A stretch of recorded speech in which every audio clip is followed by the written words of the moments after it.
What up, Metal Larkers? It's Mark here. And I'm Jordan. How's it going, guys? So, round two, part two of our March Madness special. We're going to be breaking down the lower part of the bracket, which I believe is the East and the Midwest. You want to dunk us into it, Jordan? Oh, yeah, I forgot. I didn't end the video on a dunk last time, so we'll get this started right. Two Bam! hands for safety.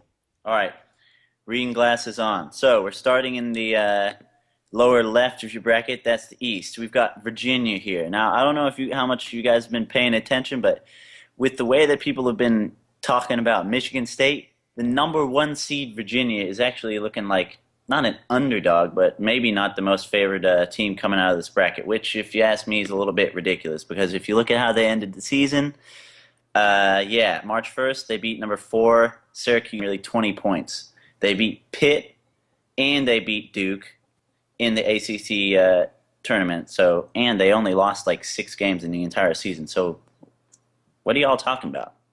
So I got them moving on over the number 16 seed there. And then Memphis, Memphis is running a three-guard lineup that is pretty susceptible to aggressive guards penetrating. The three-guard lineup, their defense isn't so strong, so they commit a lot of fouls. If you look at the three losses that Memphis has to UConn, UConn was shooting upwards of around 30 shots from the line per game, which is pretty ridiculous. George Washington's leading scorer is a 6'5", 200-pound guard named Maurice Cheek. And so he could penetrate against this three-guard lineup and cause some serious damage. George Washington will also be getting back their second leading scorer, who has had a foot injury for most of the season. His name's Keithan Savage. I think he averages like 13 points per game. So this will be a nice pick-me-up for George Washington. I see them moving on.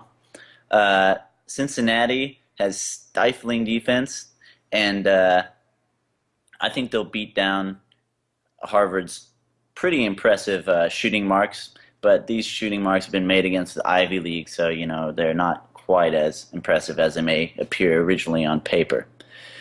Yeah, Cincinnati does have one player, Sean Kilpatrick, who takes 52% of their shots. So he is definitely a key there. If he's not hitting, Cincinnati's not going to be hitting, but like I said, I think the defense will hold Harvard, and I see Cincinnati moving on to the next round. Michigan State had back-to-back wins over two seeds, Wisconsin and Michigan, to win the Big 12 tourney. This may be one of the reasons people are so hot on Michigan State, but still, come on, where's the love for Virginia? With 75% of the Blue Hens, that's Delaware, for most of y'all who don't know who Delaware is. 75% of their offense comes from three dudes. Tom Izzo's defense should easily be able to shut those three dudes down and force the other Delaware players to shoot, and that just is not a good situation right there. So cue the Katy Perry music here. I've got Providence is my dark horse coming through. No, no. They may have had some struggles, Jordan, during the year. But their 65-58 victory over number 3 seed Creighton, who as you guys saw in round one, I'm pretty hot on, shows that they can play with elite teams in the NCAA, and they're peaking at the right time. Further evidence of this peak, December loss to Seton Hall by 1. They came back and beat Seton Hall twice down the stretch, including in the conference tourney just after Seton Hall had taken down the mighty Villanova. Furthermore, on Jan 5th, they lost to Villanova by 30, and on Feb 18th, they lost only by 3 in double overtime. All I'm hearing is losses, Mark. Yeah, but these are losses against extremely good teams. So we'll call them quality losses They're then. quality losses. By 3 in double overtime to Villanova when they lost by 30 earlier in the year. This is called improvement, people. I don't know what you're talking about, Jordan. Meanwhile, North Carolina ended their season with a 12-point loss to number 3 seed Duke and a 5-point loss to number 9 seed Pitt. How about that? That's not very impressive, is it? Providence But shoots before that, they were on 78% a from the free throw 12-game win line. streak. Well, Yeah, before that, but they were on a 12-game win streak. it's all about momentum to me. Hey, don't sleep on my Tar Heels. Providence. Hey, but North Carolina better make sure that they blow Providence out if they want a chance to win this because Providence is shooting 78% from the line. Yeah, I just don't see it happening, man. I've got Providence moving on. Uh, Iowa has a very strong upper hand in this matchup. They're one of the best offensive teams in the nation, scoring 82 points per game. Uh, and that's in the Big 12. That's pretty impressive. I think enough said on that one. Uh, UConn has had a lot of trouble with teams like Louisville, losing to them twice in the last 4 games of the season. They did beat Memphis and Cincinnati twice down the stretch, which I think is impressive enough to get the win over. Oh, actually, no, not get the win. I think that's another toss-up. I've got St. Joe's moving on in that one. Hmm. Yeah, it's not really a huge upset, but it's a 10/7, so look for Mark to come through and get a few extra points there. Villanova did lose to Seton Hall, like I mentioned just a second ago in the Big East tourney, but kind of like Kansas, I think an easy win over Milwaukee should propel them and get the juices flowing for a nice run into deep into the tournament. Meanwhile, I've got Virginia. This is back at the top of the East. Virginia going over George Washington, moving on to the Sweet 16. Michigan State, those powerful wins at the end of the season. I guess you could say I'm a little bit on the bandwagon there, but I don't know if it's that much of a bandwagon because they're hella good. Sweet 16 for them. Providence. Man, I'm telling you, man, that 78% from the free throw line, I think that's going to do them a lot of good in this tournament. And I think they're going to be one of those people, one of those teams that's really going to shock moving on to the Sweet 16 against Villanova. And here, in this little matchup, Villanova versus Providence. I've got Providence taking it. Moving on to the Elite Eight. Oh boy. And then I've actually got Providence winning over Virginia, moving on to the Final Four. Oh, Mark. All right. Well, let me put on my reading glasses. Put them on, son. All right. First round, or that 116, I'm gonna have Virginia over Coastal Carolina. Enough said. G.I. Joe Harris is the man. Um, that 8-9 matchup, I'm gonna have George Washington over Memphis. George Washington, they only allow 66 points a game, and they score 73 points, whereas Memphis 70 points to 77. So I just think defense is gonna be a big factor. However, the nation disagrees with me with 65% of them taking Memphis over, so hopefully I can gain some points there. That 5-12, I like Cincinnati over Harvard. Harvard's a great story, but I just don't think they're going to hold up against the Bearcats. Bearcats play great defense, hold teams to 58 points a game. Michigan State, like Mark was saying, everyone is really high on them. They just think like they're finally getting healthy. They were the number one seed for a while until North Carolina knocked them off there. Uh, so I think they're going to go pretty far in the tournament. North Carolina, gotta go with my Tar Heels. They were really hot to end the season. They won 12 in a row before losing to Duke and then Pittsburgh in the ACC tournament. I think Marcus Page is one of the best, if not the best, point guard in the country, especially in the second half. It's when he really turns it on. The only thing I have to question them is free throw shooting. They've been absolutely horrid the whole year. And if they can just, I don't know, shoot 70%, I think 70 to 75%, they could get through a couple of these rounds. Next, I have Iowa State going on against North Carolina Central.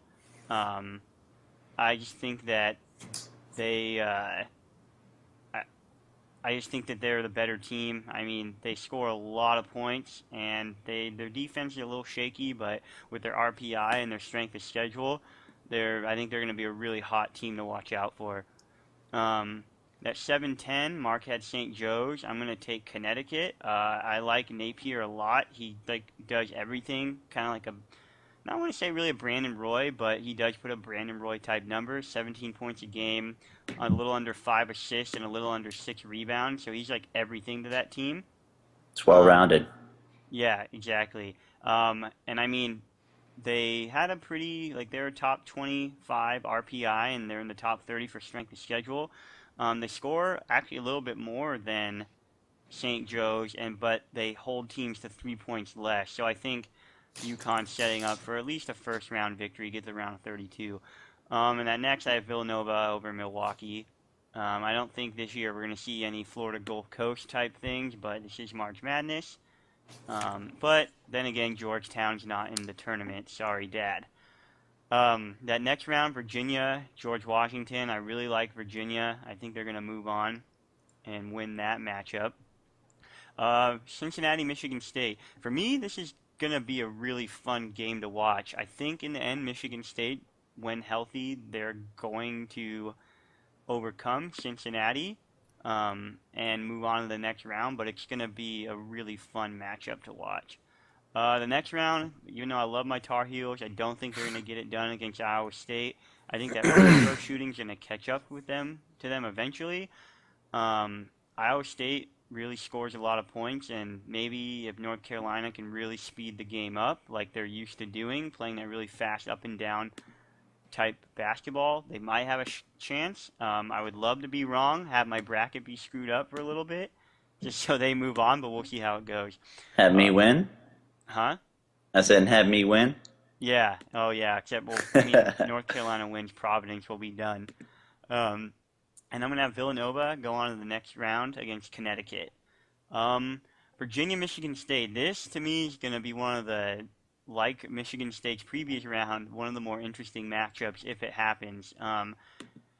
Everyone is having Michigan State in their Final Four. I don't know if I would necessarily agree with that. I'm going to have Virginia win there. And actually, yeah, the consensus is 64% of the people through CBSSports.com has Michigan State going on against Virginia. Um, the Cavaliers play great defense, allow under 55, around 55 points a game. They don't score as much, actually 10 points less, but I just think that they're going to get it done. I'm not that high on Michigan. And then I'm going to have Villanova over Iowa State. Villanova is a great team. They were top 5 RPI. They really know how to play defense, whereas Iowa State does not when they give up 74 points a game. So having them moving on. And from there, I'm going to have Virginia into the Final Four. I'm not. I mean, I'm a little iffy on it just because Virginia is a team that just kind of came onto the scene this year. But winning the ACC regular season tournament and the conference tournament in a year where they added all those Pittsburgh and Syracuse is really impressive to me. So now we'll go on to the Midwest. Tell them what you got, Marky. Well, in the Midwest, ah, in the Midwest, in the Midwest, sorry, someone's ringing my doorbell, so it's throwing me off. In the Midwest, we've got Wichita State at number one. Everyone knows they're 34 and 0, and a pretty ridiculous stat is 28 of these wins were double-figure wins, which, like I said, that's very impressive. But at the same time, it makes me think that Wichita State is not as impressive because, I mean, if they're playing legitimate teams, there's no way they would beat 28 of them by more than 10 points. I mean, come on. Mm-hmm. But still, I got them rolling on over that 16 seed. Meanwhile, Kentucky, well, like I said, I think Arizona has a pretty breezy stretch, at least to the Sweet 16, but Wichita State doesn't. Kentucky, you know, they have the talent. They were preseason, they were number one in preseason poll, and they also had an amazing start to the season. They fell off in the middle, but they had a pretty good conference tournament run. You know, they lost by 1 to Florida. I think this shows that they're ready for madness and that they're ready to potentially kick some Wichita State butt. And definitely Kansas State butt. Moving on. NC State they already shoot poorly from deep and from the line. St. Louis has money defense. I think that's enough said right there. Louisville is a very good team.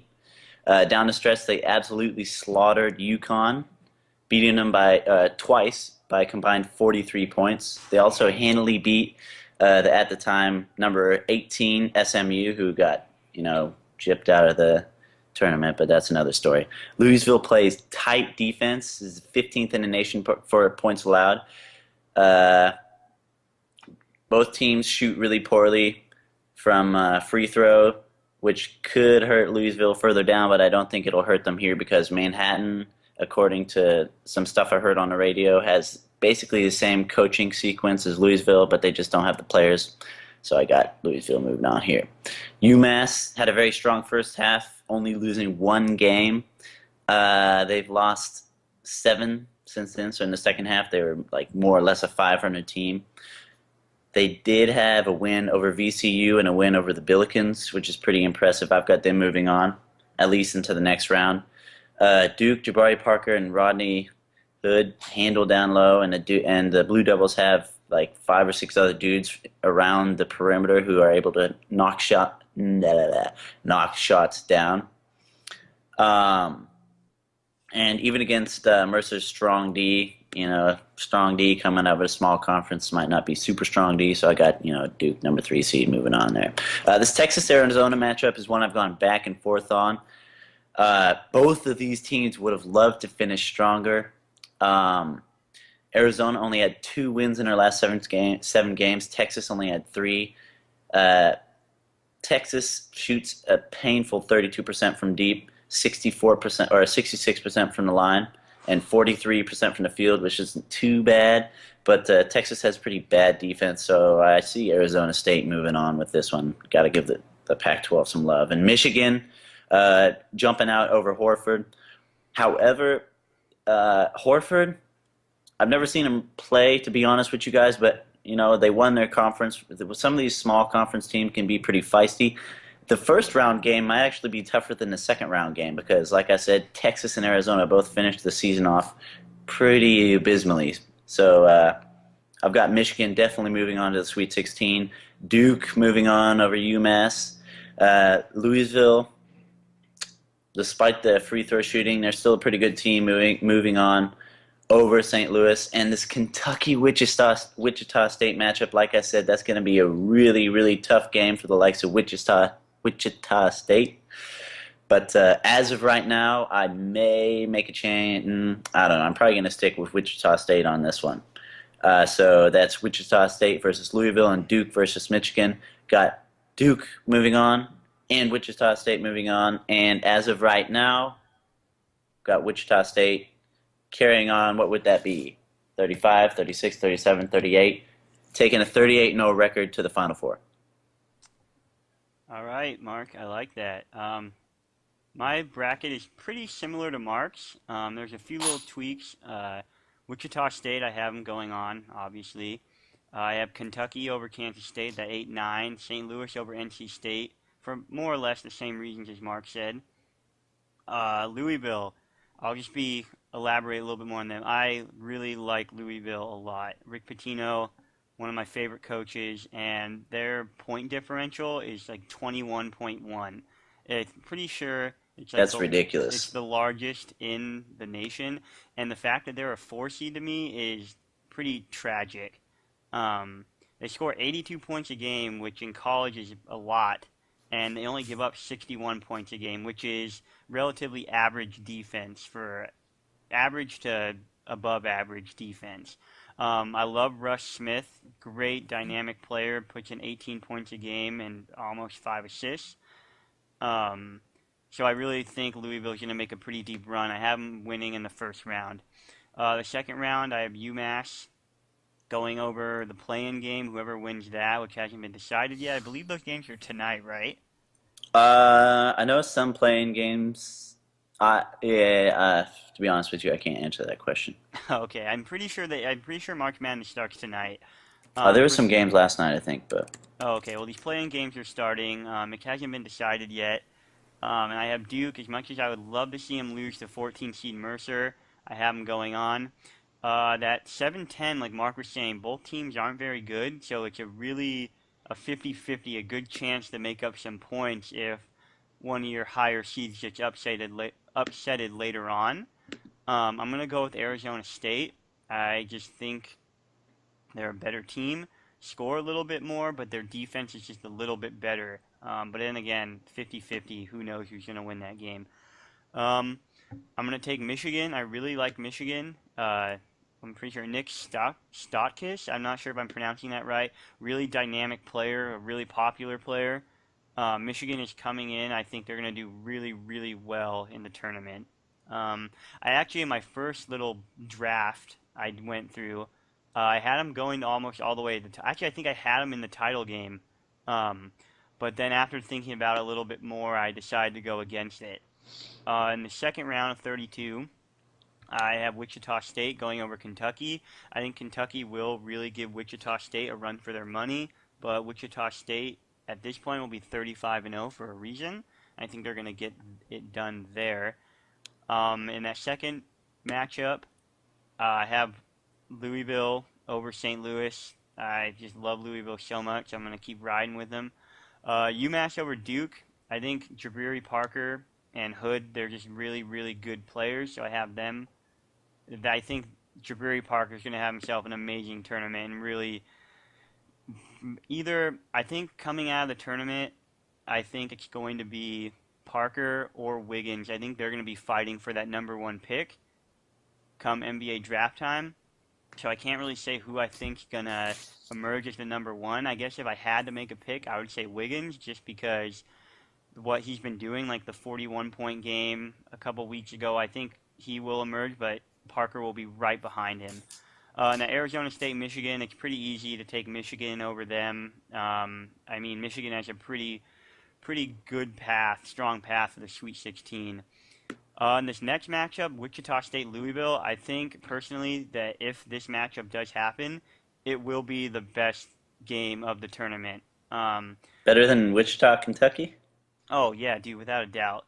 Um, they both have amazing point differentials. They both play good defense. They both score the ball. I think that they're just gonna put on a show. It's gonna be a great game, but I'm gonna having Louisville over them.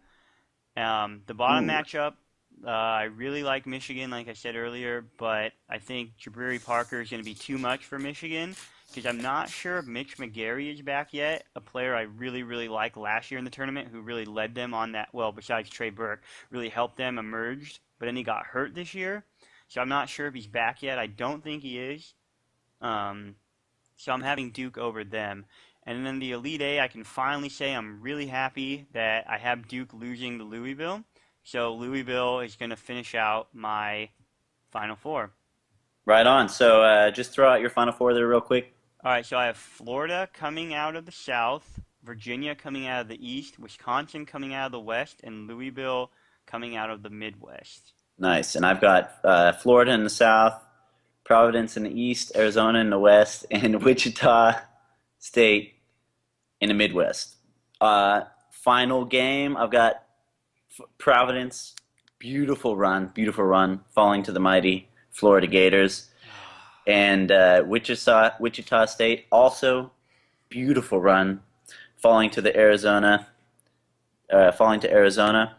Arizona's just had such powerful wins during the season at Wichita State. I mean, they've beaten like BYU and St. Louis and a few other teams, but I mean, Arizona State has beaten Duke, beaten Michigan, beaten UCLA, beaten San Diego State, beaten teams like Oregon, playing powerfully in the Pac-12 where it's a whole nother level of playing, and I'm pretty sure Arizona's going to be able to pull that one off. Who you got in the championship game? All right, so the Florida Virginia matchup, Florida, just one of the best teams. They're obviously the consensus number one. I love me some G.I. Joe Harris, but I don't think they're experienced enough. Like I said, they're kind of brand new on the being the top dog. I know it's a weird aspect to consider, but I just think it's too big of a stage. And I like Florida beating Virginia, going to the title game.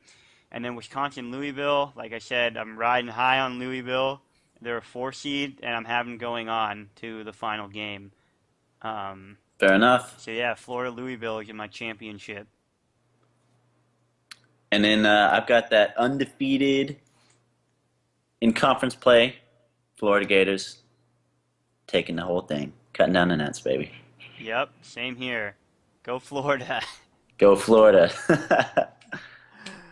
What's your tiebreaker? Do you have like a projected score you think's gonna be? um, 65-60, which is equates to what, like 125 total score. Yeah, I went a little bit lower. I mean, watching the UConn Butler game, that horrible fest. I just don't think teams get play really tight, and I went with a combined score of 117, which averages out to around 58 and a half points per game.